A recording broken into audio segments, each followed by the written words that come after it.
अगर मैं हनुमान जी को राज्य की सीमा में ही ना आने दूं तो समस्या सुलझ सकती है।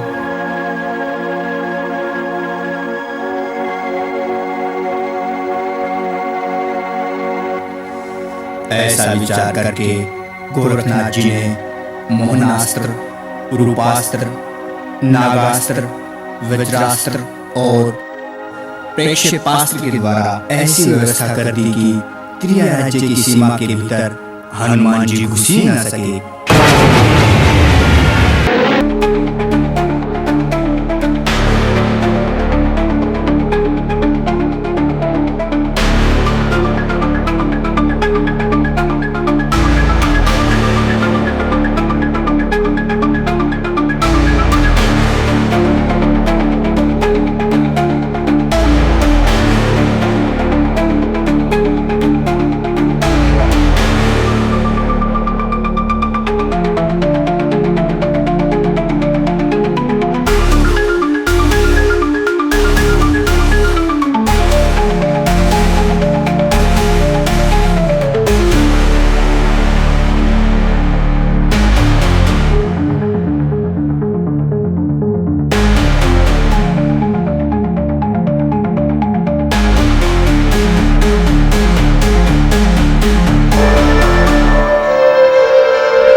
पवनसुत, क्या बात है? हमें किस लिए याद किया? प्रभु, आज त्रिया राज्य की सीमा में प्रवेश करते ही मुझ पर वज्रघात हुआ और उसके बाद मेरी ऐसी दशा हुई। प्रभु, ऐसा आघात करने वाला कौन है? प्रिय पवनसुत, ऐसा साहस करने वाला एक ही मानव इस धरती पर है। प्रभु, मैं उस दुष्ट मनुष्य को उसकी करतूत की सजा देना चाहता हूँ। शांत रहो। जो कार्य किया जाए वो सोच विचार कर करना चाहिए। बिना विचारे जो करे सो पाछे पछताई। कार बिगाड़े आपना जग में होत हंसाई। विरोधी का बल आजमाए बगैर उलझना नादानी है। प्रभु, जब तक पता न चले बल की जांच कैसे हो सकती है? पवनसुत, योगी मच्छंद्रनाथ के शिष्य गोरखनाथ ने ये सब किया है। वो अपने गुरु को यहाँ से निकालने के लिए आया है, इसलिए अपना चमत्कार दिखाकर आपको सूचित किया है कि आप उनके कार्य में बाधा ना डालें। प्रभु, मच्छिंद्रनाथ जी तो मेरे कहने से इस त्रिया राज्य में रह रहे हैं। अगर गोरखनाथ त्रिया राज्य से अपने गुरु को निकालने में सफल हो गए तो कठिन समस्या उत्पन्न हो जाएगी। प्रभु, धैर्य रखें पवनसुत, सभी समस्याओं का समाधान हो जाएगा।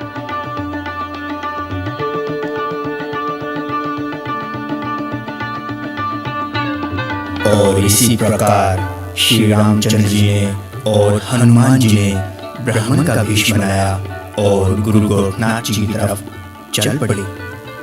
गोरखनाथ जी ने दूर से दो ब्राह्मणों को आते देखा तो मन में शंका उत्पन्न हुई। एक तो रात का समय, दूसरे उनके शस्त्रों की व्यवस्था भी उन साधुओं पर कुछ प्रभाव नहीं दिखा रही थी। तीसरा, राज्य में पुरुष प्रवेश निषेध है। ये कौन है? गोरखनाथ जी सोच विचार कर ही रहे थे कि दोनों ब्राह्मण उन तक आ पहुंचे।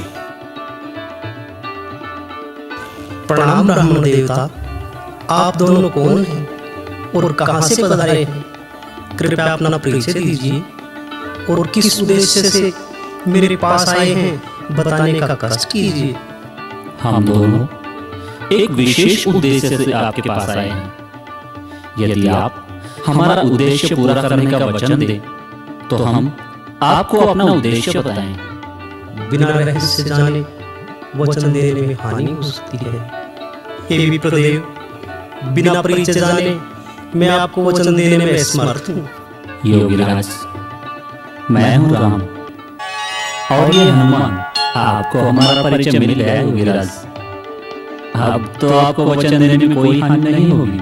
वचन देने से पहले आपके वचन के विषय में भी जानना चाहता हूँ कि आप मुझसे क्या वचन चाहते हैं। पवनसुत, योगीराज को अपना उद्देश्य बताएं। योगीराज, मुझे पता चला है कि मच्छिंद्रनाथ जी आपके गुरु हैं और आपने त्रिया राज्य से निकालने के लिए यहाँ आए हैं, परंतु मच्छिंद्रनाथ जी तो मेरे कहने से यहाँ रह रहे हैं, इसलिए आप उन्हें यहाँ रहने दें। हे पवन सुत, मुझे आपकी आज्ञा न मानने पर अपार दुख है, पर जरा आप ही विचार करें, अपने गुरुदेव को इस नरक कुंड से निकालना मेरा कर्तव्य नहीं? क्या उनके यहाँ रहने से नाथ पंथ की नाक नहीं कटती? आपको इस शुभ कार्य में मेरी मदद करनी चाहिए।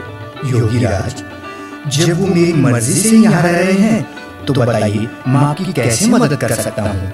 मेरा कर्तव्य आपसे निवेदन करना था, जो मैं कर चुका हूँ।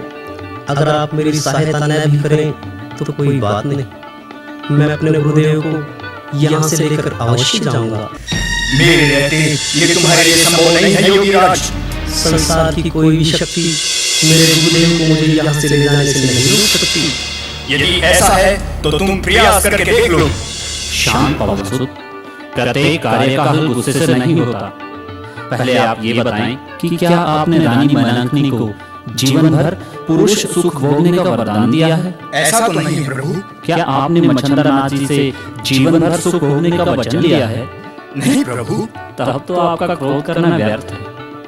मच्छिंद्रनाथ काफी समय से आपकी आज्ञा का पालन कर रहे हैं। अब आप उन्हें उनकी इच्छा पर छोड़ दें कि वो अपने शिष्य के साथ जाएं या ना जाएं। अगर गोरखनाथ अपने कार्य में सफल होता है तो आपके वचन में कोई हानि नहीं होती। प्रभु, तो क्या मेरा सब कर्तव्य समाप्त हो गया है? नहीं पवन सुत, अब तुम्हारा कर्तव्य बनता है कि तुम रानी मनंकनी को सचेत करो कि गोरखनाथ अपने गुरु को ले जाने के लिए आप पहुंचे हैं। प्रभु, आपकी नीति सराहनीय है।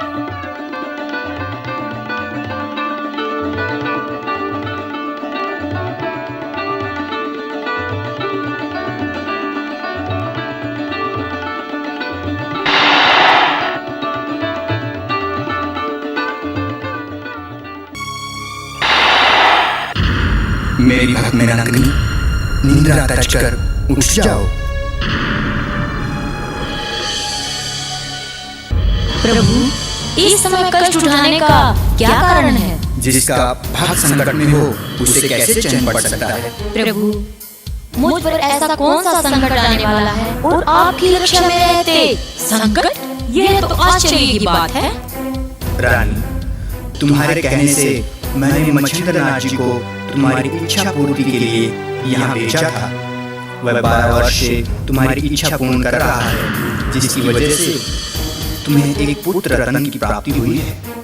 पर अब मच्छिंद्रनाथ जी का चेला गोरखनाथ यहाँ आ पहुँचा है और अपने गुरु को यहाँ से लेकर ही जाएगा। प्रभु, कोई तो उपाय होगा। रानी, मेरी समझ में एक ही उपाय है। तुम अपने मोहनी रूप से मच्छिंद्रनाथ को फंसाए रखो, जिससे गोरखनाथ का कोई उपाय ही न सफल हो।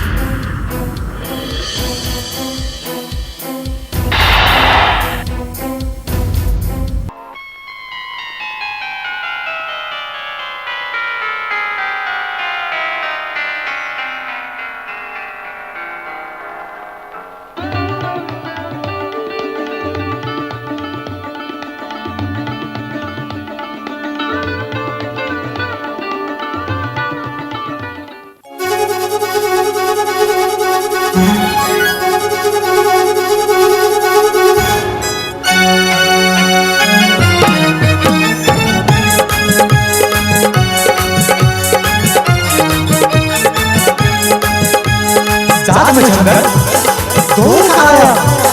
जाग मच्छिंद्र कौन आया?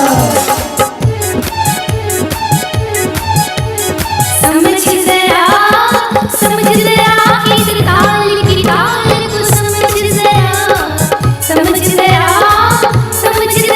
इस ताल की ताल को समझ जरा। घुंघरू की झलझल के संग करती रात इशारा, जो आ गया तेरा राज मिल गया मां तुम्हारा। भाई समझ जरा इस ताल की ताल को समझ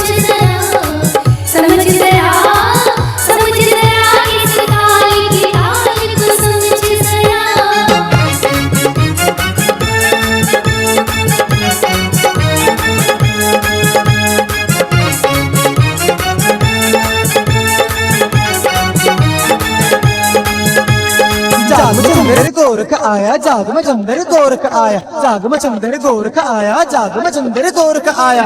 वक्त ने इशारा किया है, ऐ हसीना संभल जा, बीत ना जाए रात सुहानी, शम्मा बन के जल जा।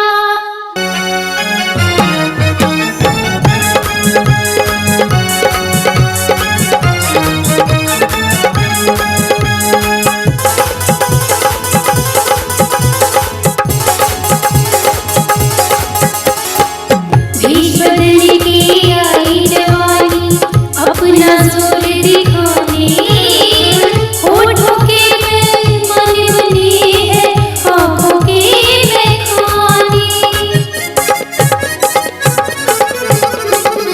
भेष बदल के आई जवानी, अपना जोर दिखाने, होठों के में मन बने हैं, आँखों के में खाने।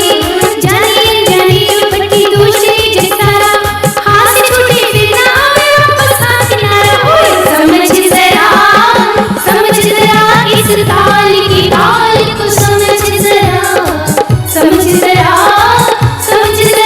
इस ताल की ताल को समझ जरा। कलिंगा, अपने वादे को बदलो।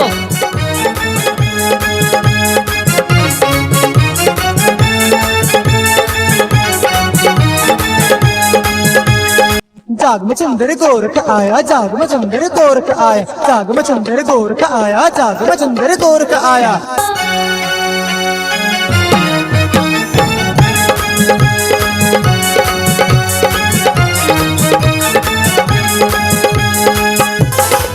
जिसने जाल बिछाया उसके नीक नहीं है इरादे, तोड़ ना दे कोई आज तुमसे किए हुए सब वादे। जिसने जाल बिछाया उसके नीक नहीं है इरादे, तोड़ ना दे कोई आज तुमसे किए हुए सब वादे। राजपुरा की आज है मौका फिर ना मिले दोबारा, आज तो चमका ले तू अपनी किस्मत का सितारा। होए समझ जरा इस ताल की ताल को समझ जरा, समझ जरा इस ताल की ताल को समझ जरा। राजपुरा की आज है मौका फिर ना मिले दोबारा, आज तो चमका ले तू अपनी किस्मत का सितारा। होए समझ जरा इस ताल की ताल को समझ जरा, समझ जरा इस ताल की ताल को समझ जरा। जाग में घुंघरू की चंदर झनझन के संग में गोरख करती आया, था इशारा, चोर जाग में आ गया चंदर तेरे राज में ले जाए गोरख आया। तुम्हारा। होए समझ जरा इस ताल की ताल को समझ जरा, समझ जरा इस ताल की ताल को समझ जरा, समझ जरा इस ताल की ताल को समझ जरा। कलिंगा, ये लो तुम्हारा इनाम, पर अपनी इस वादिका को यहीं छोड़ जाओ। किंतु महारानी, इसके बिना तो हमारे नाच गायन में नुकसान होगा। तुम्हारे नुकसान की भरपाई हो जाएगी। अब तुम जा सकती हो।